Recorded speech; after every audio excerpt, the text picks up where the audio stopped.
Japanese Prime Minister Shinzo Abe scored a big win in Sunday's general election, with his Liberal Democratic Party and its allies retaining a two-thirds supermajority in parliament. The victory could put Abe on track to become the country's longest-serving prime minister, and he will likely leverage it to renew his ambition to amend Japan's constitution to allow for a larger military while continuing his economic reform program. That's why Sunday's election matters to Japan. But here in the US, we might want to pay attention to Abe's victory for another reason. The circumstances that enabled it could easily be replicated here in 2020 and help carry Donald Trump to a second term in the White House. For one thing, neither Abe nor his policies are particularly popular.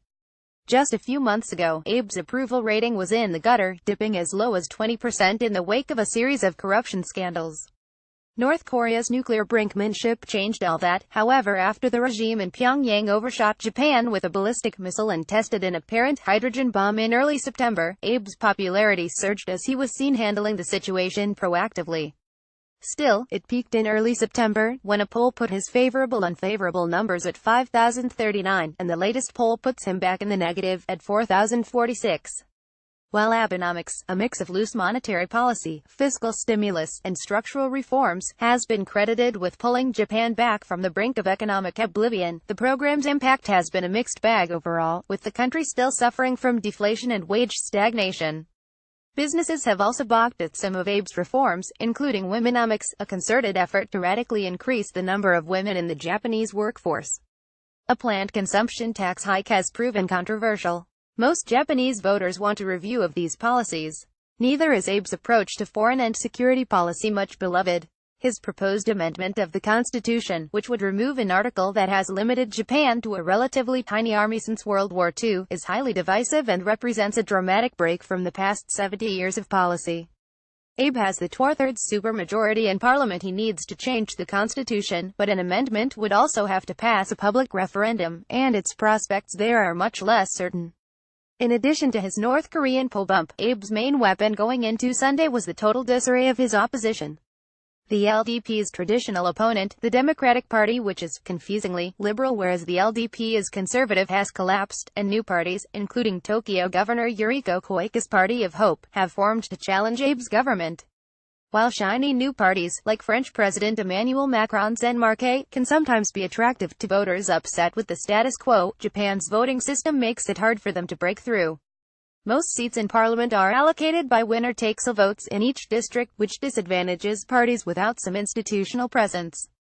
Turnout was also at a near-record low of around 53%. Koike and the other new challengers failed to drive voters to the polls and, as such, failed to achieve an upset. Given the collapse of the Democratic Party, the LDP route was pretty much a foregone conclusion. Indeed, many observers believe Abe called these early elections precisely to take advantage of the chaos among the opposition. In the US, of course, the president doesn't have the luxury of calling elections whenever it suits him or his party, so Trump will stand for re-election in 2020 with whatever cards he holds at that time. However, it's not hard to imagine a scenario in which many of the same factors that helped Abe hold on to power despite lacking robust public support redound to the benefit of Trump and the Republicans in 3 years, even as the president remains historically unpopular and even if the economy doesn't continue to cooperate. The worst-case scenario for Trump opponents begins, in an echo of 2004, with a national security crisis or a war beginning in the year or so prior to the election, a further escalation with North Korea, a war with Iran, or a major terrorist attack on U.S. soil are all possibilities, inflating Trump's poll numbers and turning out hawkish Republican voters. It continues with the Democrats failing to coalesce around a strong consensus candidate and dividing once again into liberal centrist and leftist camps.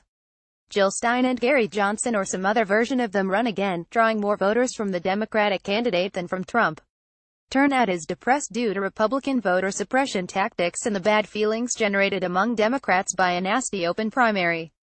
Throw in some fake news and Russian trollbots, and before you know it, Trump has won a very similar victory in 2020 to the one he eked out in 2016. In case they didn't learn this last year, Democrats need to be acutely cognizant of the fact that under the right set of fairly likely circumstances, Trump, like Abe, can win even with relatively bad fundamentals.